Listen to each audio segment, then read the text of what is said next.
Hi there, everyone. Good evening and welcome to the November 2020 edition of PHP Leeds. I hope you're all well, and we've got a couple of great talks lined up for you this evening. So the first talk is going to be by Irene, and it's basically on the subject of how are we teaching machines to learn. Then we'll be followed by a short break at 7:20, and then after that we're going to have turbocharged development with Docker, PHPStorm, and Xdebug by James. After James's talk, please feel free to join us in the social area afterwards for a chat and grab yourselves a beer. Please take a minute to look at our sponsors, who, without them, basically, we would not be able to do this event. So we have BGSS, Searchability, and Bruntwood.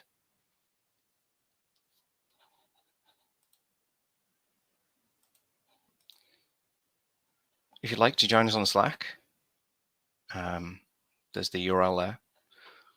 It's kind of quiet at the moment, but hopefully we can build a good community. Upcoming news is, unfortunately, there's no meetup in December because basically we're just getting ready for Christmas. So this is the last one for 2020. So I hope you have a great Christmas. And now I'm going to switch over to the first talk, which is Irene.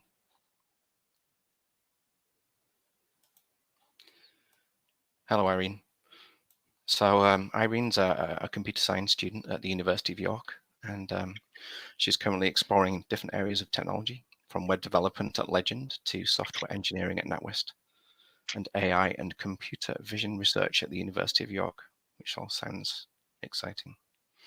So she's now going to talk to us about how we were teaching machines to learn. Over to you, Irene. Hello, everyone. My name is Irene, and as Mark introduced me, I'm going to talk to you about how we're teaching machine to learn. So today we'll go through the definition of artificial intelligence and machine learning. We'll look at some machine learning algorithms, applications of this field, and then we're going to go through a quick examples. I'm going to leave you with resources that you can use to explore this field further. So what is AI? AI is a computer that performs tasks that are usually associated with humans. These might be going to pick up your kids from school, making popcorn, hugging someone when they're sad. This is what we define as AI. In reality, there are two definitions of AI. AI can be strong or weak. Strong AI is everything I just told you. It's basically a human. You could represent it as being a human. A weak AI instead is something that basically does one thing. It does it really, really well, but it does one thing. And these might be, for example, Siri, Alexa, a chatbot. They do one thing, but they do it really well. Although, I mean, I've had some problem with Alexas, but that's another thing. But they usually do it really well. Machine learning, on the other hand, is a algorithm that is a set of algorithms that improve through experience. So basically, they're not really the same thing. People often associate them as being the same thing, but they're not. And recently, we've seen that there's been this hype around the world, ML and AI. So as you can see, there is a trend since 2004 that has been steadily increasing, and in the last few years, it's been increasing a lot. There's a really recent dip, but yeah, that's just as the other dips are here. And this is not because we just discovered AI or machine learning. It's really got nothing to do with that, actually. It's because of data and computational power. So recently, right now, we have a lot of data, and the computational power of our computer is a lot higher than it used to be when we initially started researching into this field. So of course, back then, you would need days and days and months, even longer, I guess, to compute the outcome of an algorithm. Right now, we can do that a lot faster, and the data that we have to train the algorithm on is a lot more. So as you can see, yeah, this is the reason why AI and machine learning is such a big hype now. Another reason is because we have a lot of data and a lot of performance in comparison to what we had before, we can actually do deep learning. Deep learning is basically classified as a set of algorithms which imitate the human brain. So they perform as the human brain. We don't really have a lot of time to talk about deep learning today because this talk is just an introductory talk to machine learning. But if you're interested, I suggest you go and look at it because it's really, really interesting. So as you can see, for the same amount of data, deep learning performs really, really, really better than machine learning, even the most advanced ones. And this is why we now have this hype, because deep learning has been introduced and the performance is so much higher.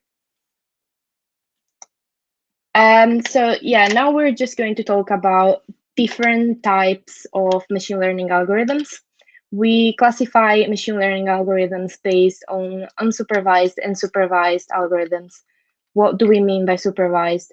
Supervised is basically when you provide the algorithm with data that is labeled. So you have some X and you also have the Y to train the algorithm on. And these will make sense now that I talk about one specific type of supervised algorithm, which is classification. So for classification, basically imagine that you have a box of fruit. And in this box of fruit, there is apples and pears. So you've got this box of fruit and you train the algorithm saying for every item that you pick out of the box, you say, this is an apple, this is a pear, and you do it for every item in the box. Okay, so now your algorithm has all the information it needs. It knows that you have a set of data and it knows what class this set of data is on. So then you show the algorithm a new fruit, which is an apple or a pear, but you don't tell it what fruit it is. So the algorithm is going to predict whether the fruit is an apple or a pear based on what data you showed it in the past. So this sounds really trivial and really easy. It's just apples and pears. But this is actually the mechanism for email filtering. So for email filtering, we've shown algorithms what email is spam for a large set, and then what email is a normal, just a normal email that you would receive from your friend or anyone. So based on the features that are contained in emails that are normal and in emails that are spam, the algorithm is now able to classify whether the email that you just received is spam or not. And that's why you mostly, I would assume by now, have an inbox which is actually just normal emails and no spam. On the other hand, we have a regression.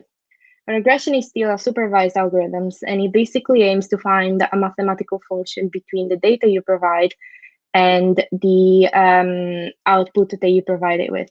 So you train your data and you give it an output. So you just ask the algorithm, all right, you have a lot of data, please find a function that relates this data to the output that I provided you with. This might be something like the number of hours you spend studying, what grades you've got in the past tests, and your final exam grade, or anything else healthcare related. So this is really useful because after, when we present the algorithm with a data which is new that it hasn't seen before, it is able to understand where the new data would fit in the function, and then just give you the value that the function returns. So yeah, this is supervised. And as I hope now you can understand, it's because we're basically holding the algorithm's hand while it learns. So we're teaching it effectively what to do and why you get a certain response at certain times. On the other hand, we have unsupervised. Unsupervised learning is when, going back to the fruit analogy, we have a box of fruit and you've got apples, pears, oranges, I don't know, and yeah, bananas. So you've got this box, and basically that's it. You have the box, you give the box to the algorithm, you say, all right, good, whatever, do divide them into groups. And you're not really supporting the algorithm in this process. You're just saying, all right, learn by yourself. And as we would do it, the algorithm goes and tries to find features that are similar in between different elements in the group.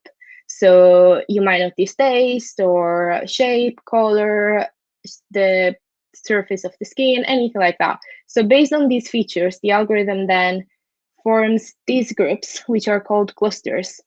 And it basically forms the groups of what where the features are all the same. So we end up with these groups for our fruit. And then that's it pretty much. The algorithm has learned the clustering, the clusters of the group. However, it will never tell you that one is an apple or another one is a banana, because you didn't tell it what it was a banana and what was an apple. It just knows that the items belong in the same group. So when we present it with an easy peeler, for example, you can see where the problem is, because it's not an orange, but it's definitely not an apple or a banana. So the easy peeler kind of ends up here, as we can say that's the data for the easy peeler image. And then the way the algorithm works on prediction is that we have this data here, and we see that it's a certain distance between the features on this group and then a lot longer distance from these groups. So the algorithm understands that the distance is closer based on the features, and it basically clusters it in that cluster, because it's closer to being an orange than being a banana or an apple or a pear. So yeah, this is the main difference between supervised and unsupervised. On one hand, you're helping the algorithm learn. On the other, you're just throwing it off in deep end. It just will learn and hopefully won't mess up when you learn. So this field has a lot of application. I will not list every application that it has, because there are so many applications, and it's really interesting to see where it will take us in the future as well. So for example, we have facial recognition. A lot of phones now, you just pick them up and they allow you to enter if you're the owner of the phone. It doesn't even need, you don't need to enter a password or anything. It just knows it's you, because it scans your face and compares it to the face that was stored in the database. We have self-driving cars, and these are powered by machine learning algorithms. And here it's really interesting to see where the line between computer science and ethics really is drawn. Because if you start thinking about it, then what if something happens? Is it the driver's fault? But it's not really, because the driver was in a self-driving car. So is it the algorithm's fault? Although the algorithm only learned because of data you provided it. So is it the programmer's fault that programmed it wrongly, or the data provider's fault?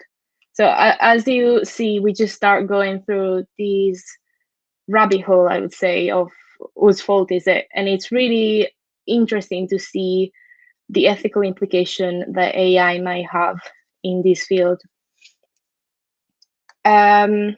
Then something which really doesn't have that much of a ethical implication, I guess, is Netflix. So Netflix just suggests you what movie you might want to watch later based on what movies you watched or what you rated as good or bad. Starbucks, as I'm not really sure whether this is a prototype or it's actually in commerce right now, but basically there is an app and you can order your usual Starbucks coffee based just talking to a chat box, which is really cool. It basically employs the science of NLP, which is natural language processing, to understand what you're asking it and how it has to reply and what it has to sell you. So for example, if you want an extra shot or anything like that. And then we have Google. Google basically uses ML to improve the searches. So when you're typing, you don't always finish typing, and you see some suggestions already being brought up. That's because of your search history, and also because of what people have been searching at this time, around like this time. So for example, if you search something about coronavirus now, it's going to be filled with all information that you might need and a lot of search histories, because it's a really hot topic now. There are so many other fields that an application of these, healthcare, finance, it's really everywhere. So this is not an exhaustive list, but I didn't want to take up too much time with this. So yeah, this is a really messy graph, but it's just to illustrate that the process of machine learning is not always straight and like, easy to understand. It's just like a bit of a mess sometimes. So the main 3 points here are data, learning, and prediction. So these are the most 3 important points in machine learning. You've got data, and you need to make sure that this data is of high quality and high quantity. So the data you are looking at must be descriptive of the sample. So for example, going back to the student, you shouldn't only have students that always get 100 and spend 10 hours studying, because that's not really representative. That's just a lot of data, but based around that single mathematical point, which means that if you show the algorithm something that it has never seen before, really far away from that, it's not going to be an accurate prediction. You also need to record the data, which is a really important point, because recording data might be really costly. So that's a really important point. We then can divide the data into training and testing sets. So you leave some data out for training the algorithm, and then a remaining proportion to test the algorithm and see if the model actually does what you want it to do, and if the accuracy is high enough for you to use that model. We then adjust these parameters and test it a bit more to understand the actual parameters that we want to use. And then when the model is ready, we run predictions based on that model that we just trained. So yeah, now I'm just gonna do a very quick code demo. I am running these on the same example that we've been talking about pretty much for all the talk. So we have a student, and this student spent 5 hours studying and got a 50 on his midterm grade, and we want to know whether he passed the exam or not, will pass the exam or not. So what we do is collect the data from last year's student distribution, and we see this data. So we can see that if you only spend 1 hour studying and your midterm grade is 7%, then you're gonna fail. And on the other hand, if you spend 6 hours studying, but you get 90% on your midterm grade, you're gonna pass, which is pretty intuitive. So if you study more and you get a higher test grade, then you're gonna pass the exam. So yeah, we're going to run these on PHP. Okay, so this is our code. I just imported some libraries. We are using PHP machine learning as a library for this code. And as you can see, we have the samples. This is just the X values. So this is the data that we observed. So 110, this is the number of hours, and this is the number of the midterm grade. And then we have the labels, so the Ys, the fail, pass, and all of these, which tell us that for this student with these X values, they failed. We then start an instance of this SVC, and we use the classifier to train it. So we start the machine learning model, and then we decide to train it based on the X and the Y. So the samples, the samples and the labels. We now see that after this, it's pretty much done. I'm not showing you the division between training and testing set because we don't have enough time to go into it, but you could probably do 75% training and 25% test. But as you can see here, we only have, I think, 7 data points, which is really not enough. It's not a representative proportion of the data. So even doing a division between testing and training data it would hurt the training system because there's not enough data to do this division. So we just train on all the data, and we don't do any testing in this case. So we train all the data on samples and base and labels, and we ask the algorithm to predict for that student, if the student studied 5 hours and got 50% on the midterm, what they would get, and the second one, this should be 100. So we run this, and as you can see, the algorithm decided that they both pass, which kind of makes sense, because if we remember from our previous slide, then the algorithm said that if you basically pass this threshold and you got 5 hours and you've got at least 50%, then most of them in the table passed. But what if we say that we spend 7 hours studying, but we only get 10%? So now it starts getting a bit trickier, because on one hand, we have a variable saying that we should pass because we spent a lot of time studying, but also we didn't really get a high grade. So we need to look at the correlation that each of these has to this y. So we run it again, and we see that we pass it for the first one, as you would say, because we didn't really change anything, but we fail for the second one. And this is because we changed this value based on that. So we can see how these kind of work. So yeah. So now we could fill this in and say pass and pass, and then use this data, the actual data that the student will get this year, for the prediction of next year. And every time you accumulate more data, this just keeps getting better and better. So yeah, I thought I'll leave you with some resources to get started in machine learning. As I said, it's an incredibly vast field. So if you're interested, there's a lot of tutorials and interesting theoretical side of things on Medium, which is just a platform where you can read articles written by developers and other people. But yeah, if more related to PHP, there is this PHP ML library, which is what I've used to do the demo today. And there's also Rubik, which is another PHP machine learning library, which is down here.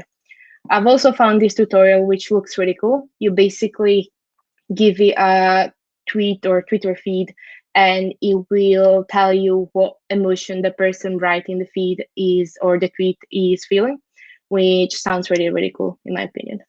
So yeah, this is pretty much the end. So yeah, just a cute, tiny GIF. I don't know, it's not playing. Never mind, it's not playing. But yeah, oh, it is playing. Yeah, so you can find me on Twitter at that handle, on LinkedIn, GitHub. Yeah, you can find me pretty much anywhere. But yeah, if you've got any questions, thank you for listening. That was a really interesting talk. Thanks for that, Irene. It's certainly an interesting subject, and to be honest, if I was to start out my career now, I'd probably go for data science because it's so interesting. It's super cool. There's so much data now that you can analyze and run tiny projects on, even for yourself. So it's really fun. Yeah, indeed. I hope we can get you back sometime to do a longer talk on that. It would be good to hear more about it. Would be great. You're always welcome. So I think since we're basically the time is aligned, so I think we should basically move on to the next talk if that's okay with everyone.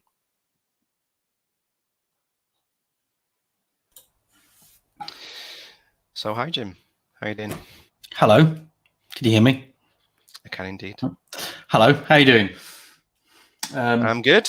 Thanks for hosting me. I love a bit of machine learning type stuff. My wife is a data scientist, and I know nothing compared to her, honestly. I think basically the more that I learn, the more that I realize I know nothing. So That generally tends to be the way, yeah. So just a little introduction. Jim's a developer advocate at Jump24. He's the founder of Birmingham PHP and host of Fusion. is also a speaker and a DevRel strategist. And to be perfectly honest, I'm not sure what DevRel is, so maybe you can let me know. So Jim's going to be doing a talk on turbocharged development with Docker, PHPStorm, and Xdebug. So over to you, Jim. Let's see if I can get my screen sharing right. Go on, Chrome. Don't be terrible. There we go. That looks nice. Hello, everyone. DevRel is developer relations, which is a relatively new field where it's the evolution of developer evangelists that used to be marketing people that would go and speak to people. As the world of tech has all advanced these days, lots of people are creating APIs as products and things like that, and therefore all of their consumers are all developers. So it's all of your strategy of how you connect one-to-one with developers, which incorporates lots of talks and education and writing blog posts and networking on the ground and things like that. So there's my whistle-stop tour. Hello, everyone. Thanks for the intro. There's a little bit of this on the slides anyway, so I'll just quickly go through. Talking of time, I'm going to absolutely motor through this in order to be able to sort of roughly be on time, because this is a live code demo and it tends to be a bit. Tends to. I try to not make too many mistakes because it will drag. But anyway, here's a little bit about me. So as mentioned, I founded Birmingham PHP, which was the new evolution from PHP West Midlands. I co-run Fusion Meetup with the team, the Fusion team, which is a quarterly conference stroke meetup kind of crossover. And most importantly, I do developer relations for Jump24, which is a Laravel partnered studio in Birmingham. Some websites there for you. Jump24's website there. Have a look at our engineering blog. You'll find some really cool stuff. You'll find the accompanying article to this talk. There's devtheatre.net, which is my personal website, which you can go and check out if you want to check out my radio show where I play lots and lots of really strange records that I like. If you want to go onto the Horrible Bird website and send abuse, there we are at Conjay, and you can use the new. What is it they called it? Fleets. You can use fleets. You can fleet me. Absolute rubbish. If you are a fat, balding white man in his 50s, then you can connect to me on LinkedIn and try and spam me there. If you want to see a horrible graveyard of terrible projects that are unreleased, personal projects, then you can go onto GitHub and look at my terrible Octocat collection. So that's me. So debugging, where to start? Debugging is a pretty dry subject, so I had to sort of think of some sort of thing to try and tie it into something that so it's not completely flat. I didn't think it could be done, and it turns out it can be done. And I call it sports casual debugging, which is named after the inventor and master of sports casual, Mr. Alan Partridge. There he is with his Millennium Pink salmon shirt, just casually sort of throwing something over it, throwing his jacket over his shoulder. And it goes a bit something like this. So here's some debugging. Here's some classic debugging stuff that as PHP developers, we've probably seen and used, right? So var dump, dd, dump, and xdebug. Sports casual debugging looks like this. You can compare it to cars, because everything can be compared to cars. Just for everyone's a bit of information, I'm actually learning to drive and I don't drive. And I'm also not interested in cars whatsoever. So var dump, that is a Ford Mondeo. It appeared in the mid-90s. It is littered absolutely everywhere. It seems to be reinvented and isn't going anywhere. But I mean, it does what it says on the tin, but it's the definition of vanilla pretty much. DD and dump, if you've seen either of those. And I have gone for the BMW Mini. So it's an old design underneath the hood, but has been taken over by industry leaders and ramped up, turbocharged, if you will. And xdebug is the Audi TT Coupe. Is that what coupe is like? I don't know. It's a hard top. I don't know if that's what that thing is, but it's sporty and it's sleek and it looks sort of super cool and turbocharged. But the important thing is, it's surprisingly more affordable than you'd think, because that's the reason why I didn't put a Lamborghini, or as my dad would say, Lamborghini. He never kind of worked out how to pronounce it properly. So that is it for the comedy. Let's get on to why at Jump24 this talk came about and why I wrote an article and then it turned into a talk. So at Jump24, we're all about shipping code quality code with a large selection of tooling as part of our process, where pipelines are built into all of the code that we ship, and everything runs on every commit, or it runs on every deploy, things like this. So some common things that you can see there: composer scripts and things like that. PHP code sniffer, the squiggly line gives me anxiety just looking at it. PHP units, we do TDD because everybody does TDD these days. Everyone. And if you're not, why? Go and speak to Kieran McNulty and he'll tell you that you have to do it. And GrumPHP runs on everything. I currently would... Previously, I would have said how much I love GrumPHP, but I am fighting it regularly because it's very picky. So as part of our process for how we develop software at Jump24, for all of our local environments, we use Docker. We have Atlassian Cloud for Jira and Bitbucket. We adhere to GrumPHP and PHP code sniffer and things like that are all set to our PSR standards. So we adhere to the coding standards of PSR 12 and its expanded PSR 12. And as mentioned, Composer, GrumPHP runs all the time. We do everything TDD. And everything's built into CI. So we have either Jenkins boxes for everything that runs on the project that we're about to see. We actually have Circle CI for it, which then runs all these things so that you can't actually deploy. So bearing in mind with all of this, the question we wanted to ask, and I'll get onto in a sec why we asked the question, is can Xdebug be part of this process? Because it's not currently, and we use DD, and we use vardump, or we use dump for everything. Should Xdebug be part of the actual process where it's part of our Docker stack? And when we deploy, when we deploy, you obviously can't do it because it's live, but if you had a UAT environment, could you access it on there? So on to why Xdebug. This talk and its accompanying article is all the fault of Derek. There he is. And he put out a tweet this year and said, if you don't use Xdebug, then you're an amateur. And social media went absolutely bonkers. And everyone said, I'm an amateur, I'm an amateur, I'm an amateur. But technically, at Jump24, we were amateurs because we didn't use Xdebug.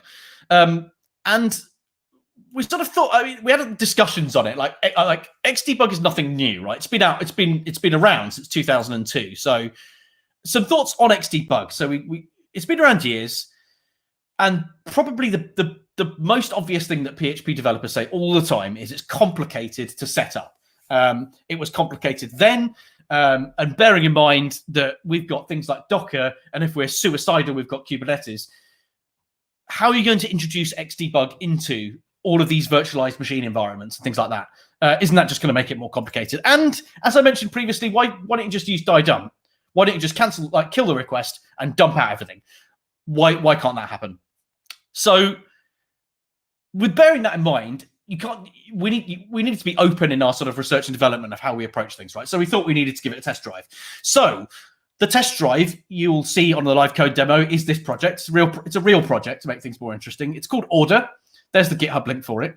And Order is a system for, it's an open source piece of software for merchants to take payments and then arrange deliveries for takeaways, fast food, anything like that. And it was built in 6 weeks in response to COVID. And we are actually we've still got people sort of using it. COVID's obviously not going away. And its stack looks like this. We're a Laravel partner studio, so it's in Laravel. It uses Vue.js, just rolling that out for table ordering, live table ordering stuff. It's hosted on GitHub. It's hooked into Circle CI. And if you want to develop locally, there's a whole Docker setup for it. So bearing that in mind, let's set it up. So here is PHPStorm. And to start off with, we need to get, this is actually, if I just show you this Firefox, this is the front page for Order, right?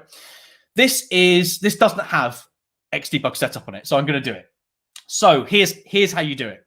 First of all, we need to get, we need to install it in our, we need to install Xdebug in our Docker file. So if I bring up the Docker file for PHP in our project, actually, I'm just going to show you Docker Compose first, so you just show you roughly what the stack looks like.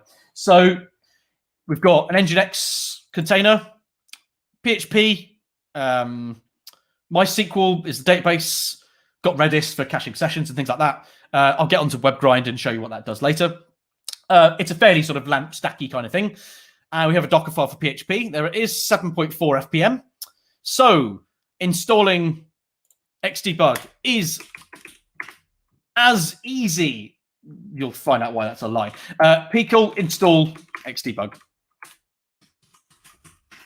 in the Docker file. You have to use Pickle to install xdebug when you're compiling it in a Docker file like this, but that is it. Simply do this. But of course, it's never, ever say simply in anything. So that will install xdebug into your container, but xdebug needs to be configured. So in order to get it configured, you have to insert a custom PHP INI set of parameters. So in order to do that, I'm going to go to this folder and create a new file, and I'm going to call it xdebug.ini. And the setup stuff looks like this. I'll just tell you what, talk you through those things. The Zend extension is called xdebug, standard Zend thing for the Zend engine. Remote enable and auto start are really, really key. Back in the day, when you used xdebug originally, you had to do things like bookmarklets in your browser, which would stop runtime and send a thing to the server, to the xdebug server, which would then pause runtime. That was all very, very fiddly. This, if you hit it, it has a remote enable. So anything that's listening will just automatically shift the focus to it. The remote port is set to 9000 by default, but I think for xdebug 3, Derek has actually changed that. So make sure you change it. I put it to 9001 because otherwise it conflicts with PHP FPM. And the remote host this is a key thing for this is on a Mac, but you have equivalents on Windows and Linux. There is a host.docker.internal reserved keyword that is your entry point via an IP address that's reserved into the stack. And that solves all of the nightmare headaches of having to do things like xdebug remote IP export in like Bash and stuff like that, which was horrendous. So with those in mind, that needs to be injected into those INI settings there need to be injected into the Docker container. So you can do it in the Docker file if you want, but I'm going to do it in Docker Compose. So if I go back to the Docker Compose file, go to volumes, and I have a line pre-prepared here. In the mounted volumes, I've now said go to Docker PHP xdebug.ini, which if I scroll around here, there it is, xdebug.ini in the PHP folder. And I want you to copy that to the the system files, local etc php conf.d /xdebug.ini. That path that is in the Docker container is the path to all of the INI files that are picked up by PHP on compile. So you inject this externally into there, and then it should get picked up. Last bits of setting up PHPStorm. So here is something that's a real gotcha. You don't have to do this if you're going to do it with VS Code, but this is a talk with PHPStorm in mind. So you have to give the PHP container a custom environment variable, and it looks like this. That is PHP IDE config, and the string you give it needs to look like that. And it's server name equals, and then the local DNS that you're going to be using to serve it on. So in this case, it's ukrestaurants.test is what is in my hosts file of what I'm serving it on. And the reason why you need to inject it like that is because when you have incoming, you tell PHPStorm to listen to incoming connections.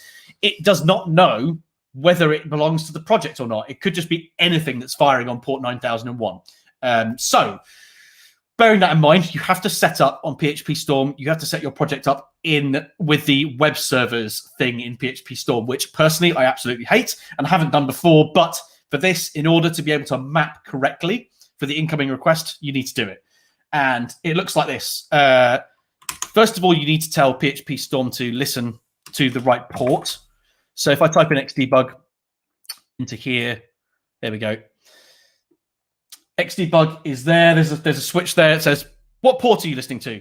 So make sure you put it onto 9001. And the second part is servers. Not severs. Servers. Languages and frameworks, PHP servers. There we go. So this is the setup. I've got an arbitrary name at the top, which is ukrestaurants.test, but importantly, it matches the host here. So the host is ukrestaurants.test. The port is 443 because nobody is using HTTP anymore to host stuff. And The important bit out of all of this is project mapping for your directories. So if you leave it alone and you switch on the listener, when you get an incoming request, it will automatically think that it's come from the public folder, which is the same for Symfony and it's the same for Laravel. And that is not what you want, because that's not the actual root of the folder. The root of the actual directory root is, you can see it on here. You've got project folders and it's users, gym, sites, order, core. That is the Laravel root, like the root directory. And it maps on the right-hand side in the Docker container to var www/vhost, which is an Nginx thing. If you don't do that, it will get completely confused and it won't map properly. So with all of that in mind, I need to rebuild Docker and see if we're all looking good. So if I go to my command line, is that right? Yes, yeah, it is. Okay, cool. So Docker's running at the moment. So Docker compose down. Kill all the things. And because I've put all of the PHP, the Xdebug stuff into the PHP container in Docker, everything when rebuilding should now work hunky-dory. So Docker compose up, run it as a daemon, and build. It goes, and it's rebuilt. So in order to check whether we've actually got Xdebug installed or not, I can SSH into the box. So Docker executes UKR PHP, I think the name of the container is. Bash. Yes. And if I do PHP version, there we go. Zend engine version 3.4 with Xdebug. So it's made it on there. The next thing to do is, now that we've got Docker on, I want to make sure that the web portion and that INI file that we injected has been injected properly. So I'm going to stop runtime for the first time. If I go to my IDE and I go to app.php, this is the bootstrap for Laravel. And if I do a die dump with PHP info, save that, refresh this page, and I should get PHP info. There it is. Here is PHP info. And that line there, try and zoom in a little bit, confirms that the xdebug.ini file has gone in and it's been loaded into runtime. So if I go to search now and type in xdebug, I should get the, there we go, I should get the configuration settings. So here are all the config settings for xdebug. And I can see if I scroll down, there we go. Xdebug remote host is host.docker.internal. So all the Docker stuff is enabled and remote enable is on. Therefore, it just remains to see whether I can put a breakpoint into my code and actually stop runtime and have Xdebug running properly. And this is where I start sweating. So let's get rid of that DD. Save it. If I reload the page, I should get the page of my project. There we go. Zoom out a little bit. So are we going to run? If I go to merchant login, how about I do that? And I'm going to log in as this is a fixture in the project that we when we generate fixtures. And there we go. I'm logged in. So this is the dashboard for this project. Excuse all the lines and things. This is development copy. If I open the Laravel bar here, which is the same as the Symfony profiler, I think it is, it gives me stuff like root and queries and views and things like that. If I go to roots, just make that bigger, we could see that if I just zoom in a bit, so you can see that the URI is admin/dashboard, and it says that it uses the dashboard controller, and we have as an invocable controller, and the root name is admin.dashboard. So if we want to stop runtime, then we need to hit that dashboard controller, and I'm going to tell it to stop. So if I zoom out a little bit and bring up my IDE, just close all this stuff. Go away, go away, go away, go away. Dashboard controller, please. Thank you. There we go. There's the invoke for the dashboard controller. So if I go to line 30, press that, and a red line goes across it, as you can see, and that is a breakpoint. Then just up here, we've got, you could probably, I don't know if you can see me actually toggling it. I don't think you can't see me toggling it because I think that StreamYard has very helpfully cut off the top of my screen. Oh no, you can see it. No, you can see it. There it is. So I've hit the little telephone to say, listen, I've set a breakpoint. If I reload this dashboard, and I'm not going to touch anything, I'm just going to hit reload. I didn't do that. The IDE did that. It brought it into the foreground, and then we have our Xdebug live coding window. Not live coding window, live debugging window. So success, and now I can sweat sort of slightly less. So just before I actually start talking about that, I'm just going to quickly go back to the slides, just so you can take down a few notes for the Docker setup, because this is not exactly like amazingly straightforward, but once you've got the hang of it, you can roll it out. So important bits: Dockerfile, Pickle install Xdebug, custom PHP INI with an Xdebug environment variables injected in Docker Compose. You can use the Dockerfile itself if you want, which we have done on a couple of other projects. The PHP ID config, make sure that you set that to the server name. By the way, I'm motoring through these, so if anyone wants the slides, they can let me know. Remote port 9001, make sure that you do that so that PHP FPM doesn't conflict. Someone said before, when watching someone like Matt Staffer, I think from Staffer from Titan, when he said you need to change it, otherwise it will conflict, and they said no, it won't, and it did. So it probably will conflict. So just change it to 9001, it makes things easy. And the remote IP for a Mac is docker.internal.nhost. One of the times I did this, it was the Windows. Now you could use WSL now, I think, really easily. Linux has something really, really simple that's quite simple. That's quite straightforward. It's not like the bad old days where you have to manually try and assign like custom IP addresses inside Docker containers. Thank God. So we've set it all up. Let's do some actual debugging, because that's what we came here for.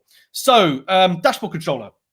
I put a breakpoint and I stopped runtime. So I'm now going to show you. I'm now going to actually show you just a quick talk through about like all of the options and the panels that are available to me, like all the things I can do. So come on, pop out. There we go. On the left-hand side of this panel, you can see it's three parts of it, right? On the left-hand side is the stack trace. So whenever, like, if you use, for many years, I used Symfony, and that have that ghost, and that ghost would be like, oh no, an exception occurred, and then it would give you the stack trace. But Laravel does the same thing. It was mainly the bane of my life, but it gives you all the thing, and then when you've got a really bad error, you have to pour through the stack trace. Most of it doesn't make sense. Good news, this isn't just the stack trace, this is a completely dynamic stack trace. And you can navigate through all of your code by clicking on any of the bits. So if I scroll down, what I'm doing here is I'm scrolling back through the cool stack, and you can actually see Laravel as a framework doing all of its inversion of control and handing control and then bringing it back and things like that. So you can actually see the whole pipeline process. You can imagine why for debugging that is fairly priceless. So if I just move this down a little bit, it's quite difficult to sort of see all this because the thing is really sort of zoomed in. But like I'm at dashboard controller line 30, right? That's where I actually put the breakpoint. But if I go to the line before it, that's in the generic controller, and that's got cool user function array and it does stuff. If I keep on going, like the code, the actual editor window is navigating automatically to where we are in the stack, right? The next cool thing about that is the panel to the right is the variables panel, and that is the live variables that are happening at that moment in runtime. So as I navigate through the stack, the right-hand panel gives me every single variable, and which I can drill into. So for instance, if I go to the root, this part of the call stack here is router 685, and I have a request route and this object. This is the router because that's the bit of code that I'm in at the moment, but I have the request object and I can drill down into it. So at this particular time, here are all the proxies and things. Here is the request factory. Here is some Symfony components that have been injected in. I can do absolutely everything on here. It's fairly kind of amazing that you can do this. I say amazing. I think it's alien to a lot of PHP developers because stuff like this is available in Ruby and Python and is sort of second nature, but because Xdebug is not baked into the actual PHP runtime, you have to install it yourself. This sort of takes people by surprise. But honestly, when I saw this, I was like, this is amazing. Why isn't everyone doing this? So a couple of things to go through when it comes to navigation. You have these options here, which is starting with this tooltip here. So you've got, I'm just going to go back to where I was in the dashboard controller, actually. So I'm on line 30 at the moment. Step over. Step over executes the line of code and goes to the next line. And it actually shows, you can actually just see that it just went through. The variables panel just updated, of course, because as you go through it, all of the dynamic panel just updates to whatever you're setting it. That's step over, and then step into. So you could see on line 30 that line 30 had a method called get time period for orders, but I told it to step over. I told it to execute that line and go to the next line. What happens if you want to drill into get time period for orders? That's when you choose step into. So that just steps into the next line of code, so you can keep on going layers and layers deep. You have force step into, which is if you want to, if anything has been called for the vendor directory or it's got anything third party that you've got, it forces it to go really, really deep down. And that's tends to be when you've got an application problem where usually an open source library or something like that has introduced a bug, and that's hopefully, fingers crossed, you should never get to that stage ever. But we all know that's not true. And step out enables you to finish. If you want to if you drill into this method, for instance, get time period for orders, you want to step out of it, you want to come out of it, right? So you could just, instead of just going step by step, once you're in there, you could step out, it'll just complete it and then take you back to where you came from. And run to cursor, my favorite line. So if I scroll down, I'm going to go to a line just before the response is returned in this controller, and I've just selected the caret there. Hit return, runs cursor, runs all the lines of code until I get to the cursor. Fantastic. So that's all of my control. Real debugging. I'm going to do some real debugging. Hooray! And I'm not going to do it via the web portion of it. I'm going to do it via unit tests, because I did say that we all did unit tests, because everyone does. So if I stop this, I am going to run. I'm going to run a unit test in the command line. So I'm in my container, vendor PHP units. No, binary. Get it right. Come on, Jimbo. PHP unit, and I want to filter by a specific test, which is can add item to order. Run that test, please.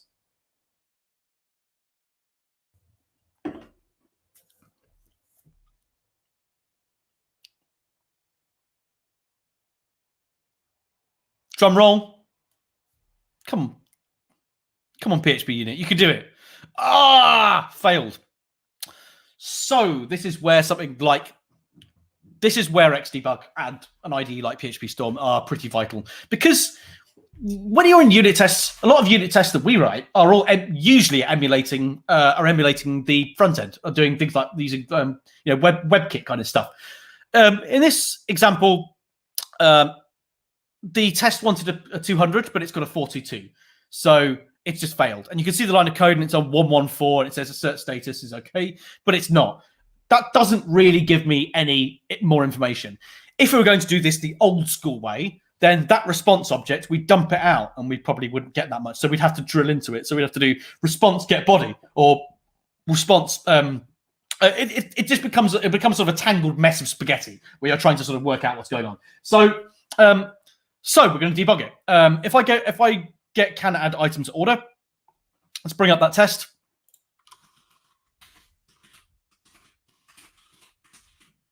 Can add item to order, and line, where is it? There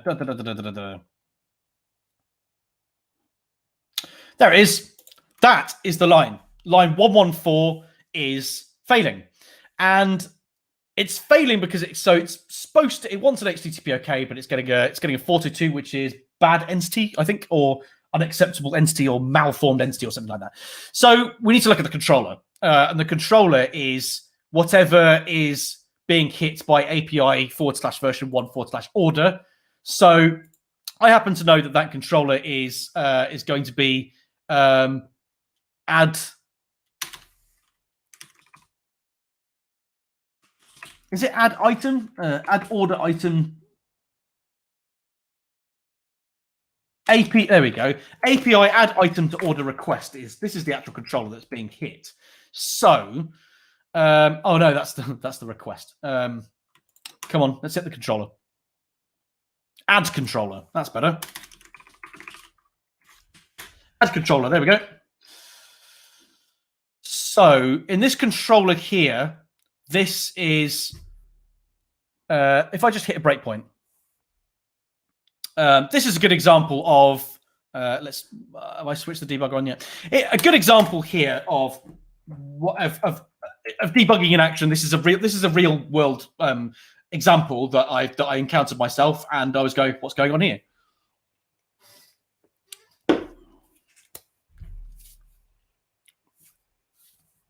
And it doesn't hit it, which means if you're going through the debugging stack and you're thinking logically, that breakpoint I've just set in that controller has not been hit, which means that something higher up is hitting it. So you can see the API add item to order request. I opened that up earlier, and the request has this is a Laravel thing, but you have something similar in Symfony. Has a set of rules, public function rules. It's a payload of configuration, right, of an array that configures things. So I'm going to put a breakpoint on here instead on the rules, and then try and run it.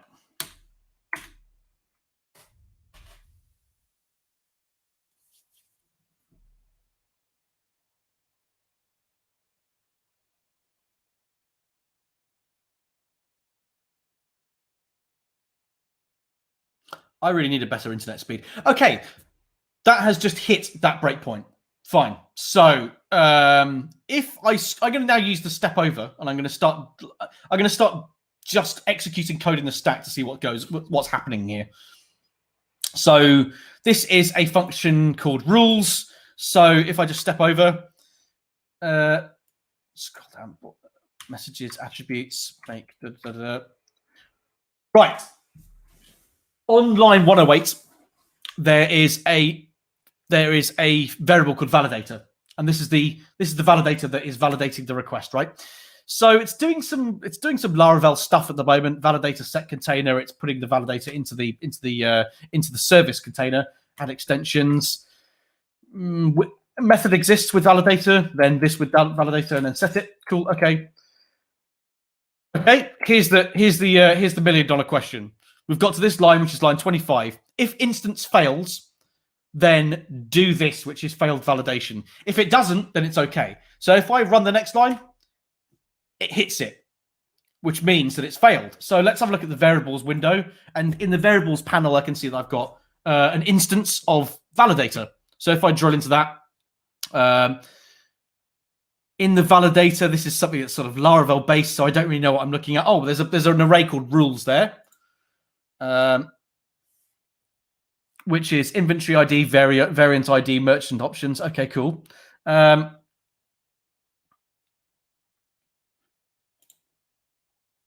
And there is an array called failed rules.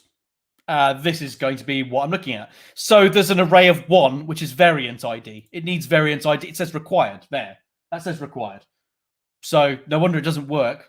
That means that's not there. So if I stop the debugger and go close that, close all the stuff that I opened, and go back to the test.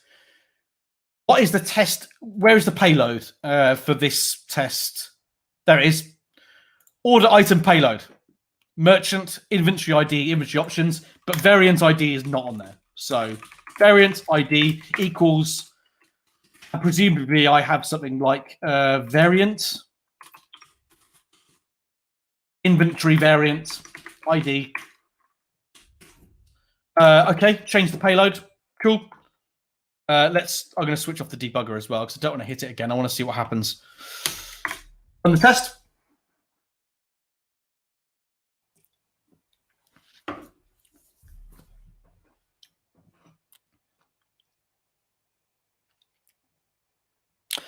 Passed. Bingo. That was live debugging in action. Watchers. let's get on to watches. I love watches.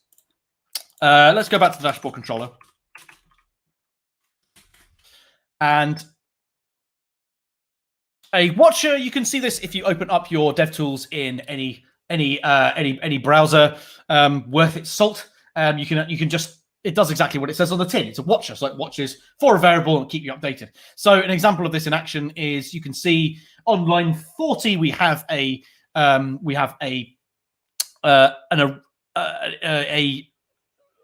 array. It's a what's the word I'm looking for? It's a my brain has gone to mush. I've got a variable called dashboard metrics. So I'm going to do some stuff to it.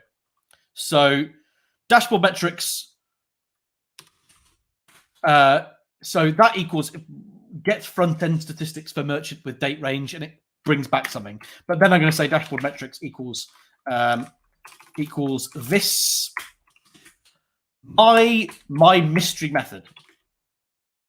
This is emulating some lines of code that you've been asked to debug. You've picked up something and it's broken, and it's my mystery method because you don't know what it is. It could be absolutely anything. It could be further up the stack. It could be not inherited. It could be some sort of decorated pattern anywhere. Who knows what it is? Dashboard metrics equals this my other mystery method, which also takes dashboard metrics. So I'm doing a bit of mutation on that, and so I can show you exactly what a watcher does in action. So I'm going to put a breakpoint in there just before it hits. Switch on the debugger, go to my application, which previously timed out, not surprisingly. Merchant login should take me to the dashboard. Cool, and it does. So I want to watch dashboard metrics. So if I bring up this, you've got the call stack on the left, you've got the variables panel, and the one that's missing is watches. So if I go here and type in dashboard metrics, press return. At the moment, it says cannot evaluate expression because it's not been set. So if I run the code until I set it, so which is now, so line 40, run that. Dashboard metrics is now an array of 4. Cool. There it is. Looks like that. New order, processing completed, rejected. But if I run the next line where it uses my mystery method, you can see that it looks exactly the same. New order, processing completed, rejected, 8333. So my mystery method doesn't do anything. But if I run the next line, it now looks like that, which is dashboard metrics is 74, 34, 28, 30. It's changed everything completely drastically. So if I use the IDE to drill into my other mystery method like this, I can see that this method goes through everything in the array that's given to it and does a for each on it and adds a random integer of 1 to 150. That's basically live coding in action, a live demo of debugging in action. So you can identify the offending method. Runtime modification. This is probably my favorite feature of PHPStorm, and it goes a little something like this. I'm going to take out those methods, right? When xdebug hits a breakpoint, it will complete, if you want it to. It'll complete runtime. It stops runtime, but whatever you do to it will modify the runtime and then put the output on the other end. So we went through that my mystery method thing, which changed the output. So I'm going to switch off the debugger, go to this dashboard here. And this dashboard here, you can see that in this panel here, you've got new orders 8333. So I'll let you in a little secret for the, even though it's open source, so it's not really, there's no secret source to it. But that payload of those dashboard metrics is output, and then this blade template reads it out. So there's nothing stopping us from modifying runtime if you want to. You can do it with anything as well. It doesn't have to be a runtime with blade templates. It could be an API call that Vue makes or React makes. It doesn't matter. So if I put my breakpoint back on, I'm going to put it on dashboard metrics. There we go, like that. And reload the page. And now I know that I have to do this really, really quickly because I haven't set my timeout on xdebug to be very long. So if I reload the page,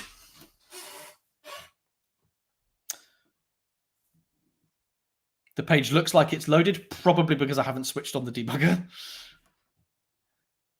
Yeah, I should probably switch on the debugger. Come on, Jim. What are you doing? Oh, it's late on a Wednesday. There we go. So I'm going to run that line where dashboard metrics is set. We know from our watcher, and our watcher's updated there. But I have a live console, which is like console.log on a JavaScript window. And I'm going to say dashboard metrics now equals this, my other mystery method, and plug in dashboard metrics like so. Press return. It's changed it to 106.5.18.13. Okay, cool. If I close that and then I press this button on the left-hand side, it resumes the program execution and lets the whole PHP thread complete. So if I go back to the dashboard, it has loaded. And now my dashboard says 106.5.18.13. If you think of the power of modifying runtime, you could do that with anything. If you have Symfony or you have Laravel, you can completely change the whole of the service container if you want to swap out a service. You could just do anything. And that is pretty amazing. The last bit of this is conditional breakpoints, which is quite funky as well. So I'm going to give you another hypothetical example, which has actually been used in practice. So if I go back to this dashboard controller here, and let's say you've got a hypothetical situation where certain users are complaining of a bug where something doesn't load. So you need to cycle through what the potential problems might be that are causing those. So I'm going to put a breakpoint on this line on line 32 near where the controller is invoked. And if you right click on it in PHPStorm, you get the conditional window. So the conditional window I'm going to put a condition, which is the merchant that's fetched back, who is logging in. We have a piece of domain logic on this, business logic called allow table service. That's what it says on the tin. And I'm going to say equals to 1. I only want you to hit this breakpoint if allow table service on that entity is 1. That will allow me to debug better. You can see very, very slightly that that there's a little question mark in a speech bubble on in the next to the breakpoint, which tells you that there's a condition set.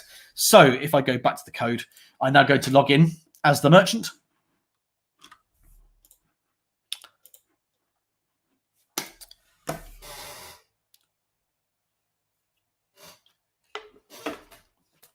Nothing happens. Good. This merchant is okay. So I'm going to log out. And I'm going to log in as merchant number 2, which is test2 at test.com. I'm very imaginative with my naming. Didn't touch anything. Now your debugging is open for, and you already know why it's triggered. So enables you to continue drilling in more into your code to find out what's wrong with it. How lovely. Right. Let's go back to the slides and just do a bit of sports casualness. So, things that we saw in the demo: breakpoints, console, and steps, watches, dynamic stack trace navigation, conditional breakpoints, runtime modification, and profiling. And I'm only going to show you very, very briefly what profiling does because I don't want to run out of time.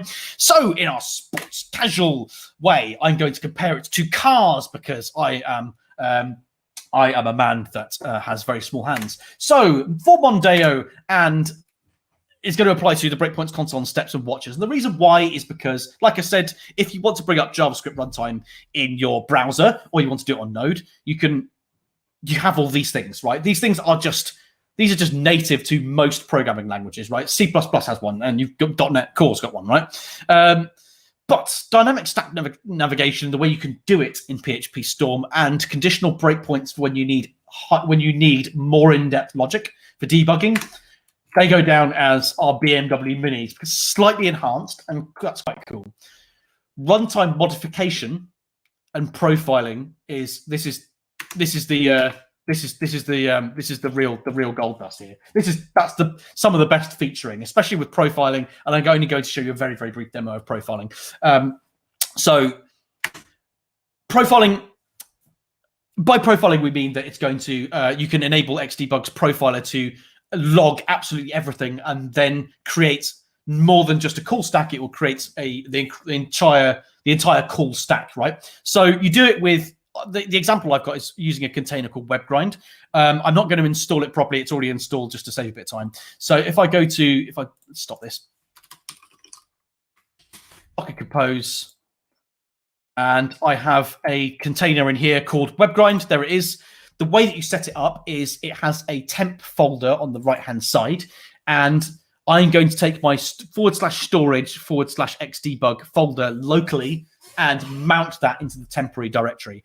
You then, in the PHP INI, I might as well do this bit to show you because otherwise you won't know. So you've got, these are the INI settings that we set before. So if you add these 2 lines, you've got profiler enable 1, and you've got profiler output directory that tells it where to output it, right? So once you're running it, and I'm going to show you WebGrind from a live example of loading that dashboard that I showed you before. So it is localhost 8081. There we go, 8081. There's WebGrind, and I'm going to. I need to zoom in a bit because you presume, yeah, that's not very visible. And I'm going to say what folder, what files are in there. Here is one that I prepared earlier, and this is the entire call stack for that login to that dashboard. And you could do some fancy stuff. So there's an invocation count on here. So if I click on that, that is going to order all of the function calls and the whole stack to tell me what's being called the most. So if you want to make if you've got a bottleneck in your application, then you can start to see where the most cost time in terms of milliseconds is being executed. So we can see that PHP is null and PHP is array, for instance, is the highest of 3,168 and 2,100, and that costs like 0.7 milliseconds on everything each time it's called. But then there's some other stuff like you can see here the Illumination found it, which is the namespace for Laravel. The application and the closure of the application, that's the whole of the Laravel application itself, is not surprisingly quite high up. So you can see how much that's spent. And you can, with WebGrind, you can show a call graph, which then turns it into an SVG for that call. Here it is. Just going to zoom out. There is an entire one PHP thread call. And if you zoom in, it will give all of the percentage of CPU that it takes and the amount of time it takes spent. So you can imagine how powerful that is once you learn how to read that kind of stuff. And I'll cover that on my final slide with the conclusion now, on why that's important and why it's got us as a kind of, why it became a sort of talking point.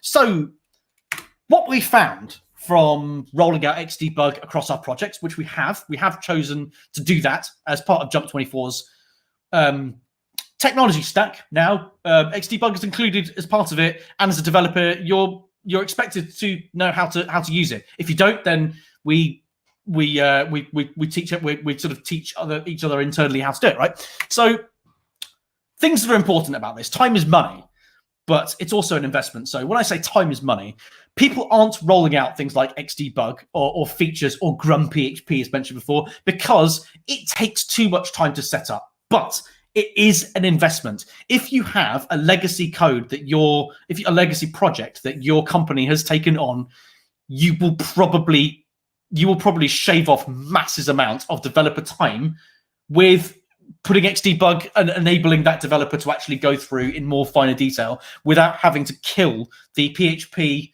runtime every single time by dumping out the session. So, that's an investment, and it's saved me on some of the projects I'm working on vast amounts of time, and time is money. And also the ability to look into this level of fine detail with Xdebug means you start understanding what is happening in the call stack of, in our case, Laravel. If you want to use Cake PHP, or you use Slim, or you use Symfony, or it'll enable you to drill into that. It levels up your team. It gives you more understanding of the PHP runtime, and that is something that we are all about at Jump 24.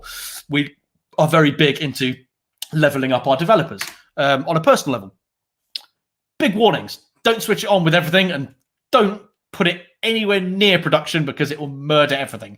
Make sure that you have contained your development environment so that nothing else is reliant on it. Like if you wanted to debug something and you had a UAT server, it's a database server that that people's local environments connect into, and that's happened on 2 different projects on old companies that I worked on. Then if you go like, oh, let's turn on Xdebug, it will kill everyone's session, right? So make sure you have ring-fenced that environment.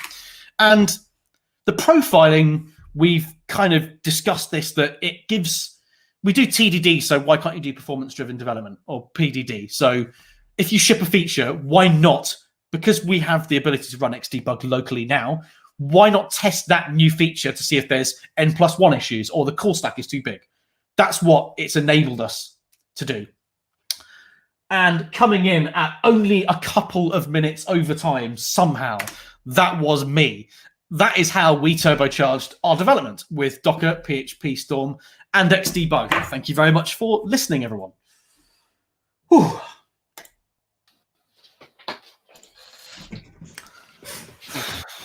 Wow, that was quite a lot of information. That was really interesting. Thanks for that. Sorry, it was a bit of a whistle-stop tour there, but I found that if you try to go into more detail with it, it's it can go on for like an hour and a half. Yeah.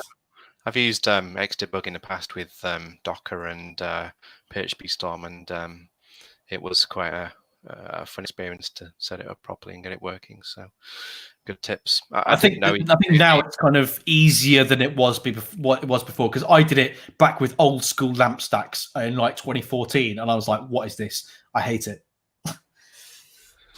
Yeah, I didn't know about the Docker .host.internal thing, so that's a good tip.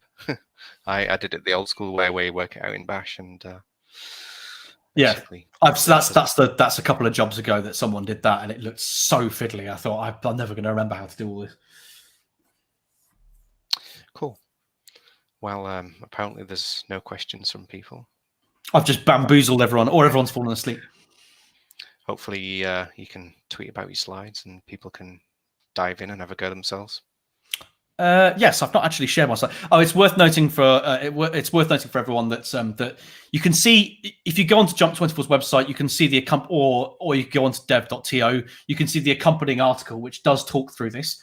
The accompanying article and everything that we've done and that you've seen tonight has come through because of that tweet, but also mainly through Matt Staffers, who runs a agency called Titan, and Gary Hokin from Twilio basically took on with Derek, basically created a load of content from it.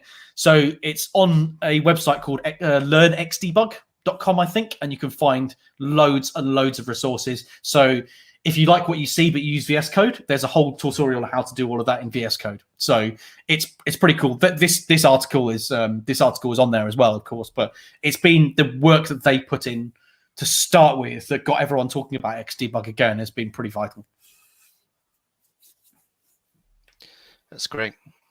I particularly liked the bit about test-driven development, which is something my team does, and how we can link that into Xdebug, as it's not initially kind of obvious that you would do that, as theoretically you're writing the tests which prove the code works, and therefore why would you debug it? But as you say, diving into it that way is quite useful. All you get is Circle CI just going, nope. And you're like, yeah, but what? So for almost every we have a sort of we do a sort of Laravelli kind of way rather than I used to do a lot of work in Symfony, which was a bit more. I mean, I preferred the way the controllers were to the best practices, but in Laravel, like everything is a controller, like every single action.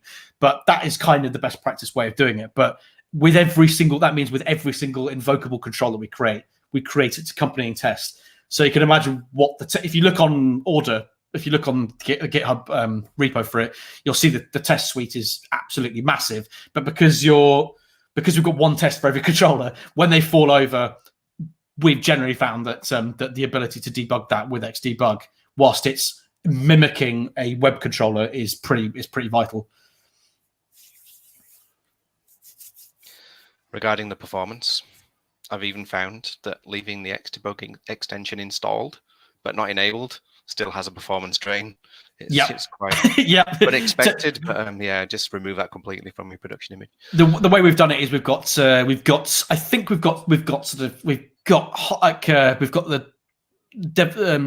a sort of DevOpsy pipeline for the way that we're deploying stuff, and you have some environment variables sort of set for higher up, and it will just not touch Xdebug unless you set those environment variables, so that whatever's deployed doesn't have the extension. It doesn't try and set any INI stuff. Just doesn't do anything. You just leave it well alone.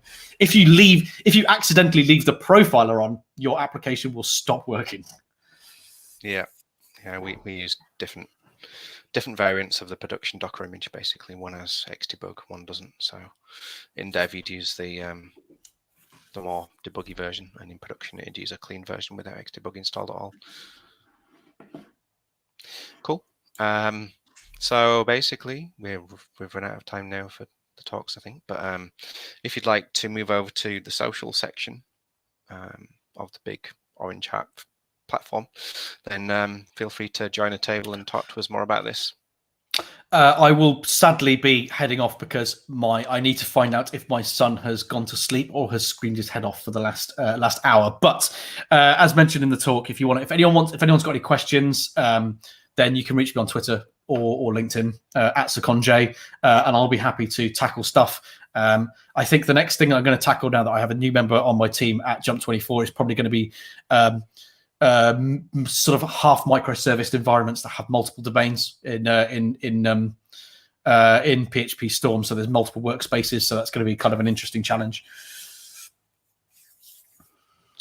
Cool. Thanks a lot for your time.